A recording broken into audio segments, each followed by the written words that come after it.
السلام علیکم فرینڈز، آپ سب کو ہمارے چینل اسلامک سپورٹس پہ خوش آمدید۔ اگر تو آپ ہمارے چینل پہ آنے والے نئے ہیں تو آپ سے گزارش ہے کہ نیچے بنے سبسکرائب کے بٹن کو کلک کر دیں اور سامنے بیل آئیکن کے بٹن کو بھی دبا دیں تاکہ ہماری طرف سے آنے والی ہر ویڈیو سے آگاہ رہیں۔ تو چلیے چلتے ہیں اپنی آج کی ویڈیو کی جانب۔ ہماری آج کی ویڈیو کا موضوع ایک ایسی شخص کے بارے میں ہے جس نے اسلام کے لیے بہت سی خدمات پیش کی اور بہت سی جنگیں بھی لڑیں۔ نہ صرف لڑیں بلکہ ہر جنگ میں فتح یاب بھی ہوا۔ جی ہاں، اس کا نام ہے محمد بن قاسم۔ محمد بن قاسم 31 دسمبر 695 عیسوی کو سعودی عربیہ کے شہر طائف میں پیدا ہوئے۔ ان کا پورا نام محمد بن قاسم الثقفی تھا۔ ان کے والد کا نام قاسم بن یوسف تھا جن کا تعلق طائف قبیلے کے ثقفی قبیلے سے تھا، اور ان کا انتقال محمد بن قاسم کی بچپنے میں ہی ہو گیا تھا، جس کی وجہ سے محمد بن قاسم کا تمام بوجھ ان کی والدہ کے کاندھوں پر آن پڑا تھا۔ ان کے چچا حجاج بن یوسف جو کہ اس وقت وہاں کے گورنر تھے، انہوں نے محمد بن قاسم کی جنگی اور حکومتی تعلیم پر توجہ دی اور ان کے بڑے ہونے پر ان کو فارس کا گورنر بنا دیا۔ ایک بار جب عرب کا ایک تجارتی جہاز ہندوستان میں تجارت کی غرض سے گیا ہوا تھا تو وہاں کے بحری قزاقوں نے اس پر حملہ کر دیا اور عورتوں اور بچوں کو یرغمال بنا لیا اور تمام مال لوٹ لیا۔ جب حجاج بن یوسف نے راجہ دہر سے کہ اس بحری جہاز کا لوٹا ہوا مال واپس کرنے اور بچوں اور عورتوں کو رہا کرنے کا مطالبہ کیا تو راجہ دہر نے ہٹ دھرمی کا مظاہرہ کرتے ہوئے کہا کہ بحری قزاقوں پر میرا حکم نہیں چلتا۔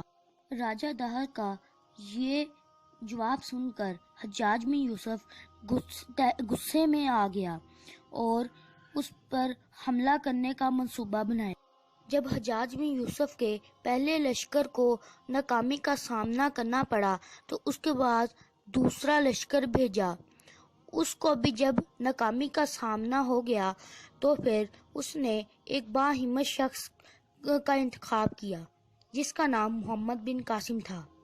محمد بن قاسم نے راجہ دہر پر حملہ کر دیا اور وہاں محل پہ سیڑھیاں لگائیں اور اس میں گھس کر وہاں کے سپاہیوں کو اسلام کی دعوت دی اور راجہ دہر کو شکست دے دی، جس کے بعد راجہ دہر وہاں سے فرار ہونے میں تو کامیاب ہو گیا، جس کے بعد مندر کو گرا کر وہاں پہ مسجد تعمیر کر دی گئی۔ محمد بن قاسم 1712 میں سندھ کے علاقے میں داخل ہوا۔ 17 سال کی عمر کے اس نوجوان نے سندھ اور پنجاب کے وہ علاقے فتح کیے جو دریائے سندھ کے کنارے واقع تھے اور اب سرزمین پاکستان کا حصہ ہیں۔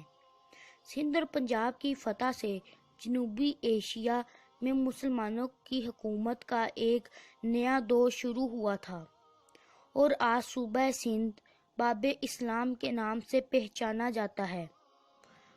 اور پھر یوں ہی برصغیر پاک و ہند میں مسلمانوں کا دور حکومت شروع ہو گیا اور پہلی بار کسی مسلمان کی حکومت قائم ہو گئی۔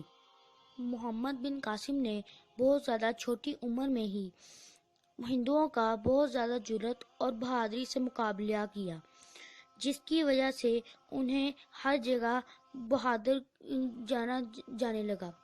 اسی طرح انہوں نے ایک بہت ہی بڑی حکومت بھی قائم کر لی۔ محمد بن قاسم کی موت 18 جولائی 715 عیسوی کو 20 سال کی عمر میں ہوئی۔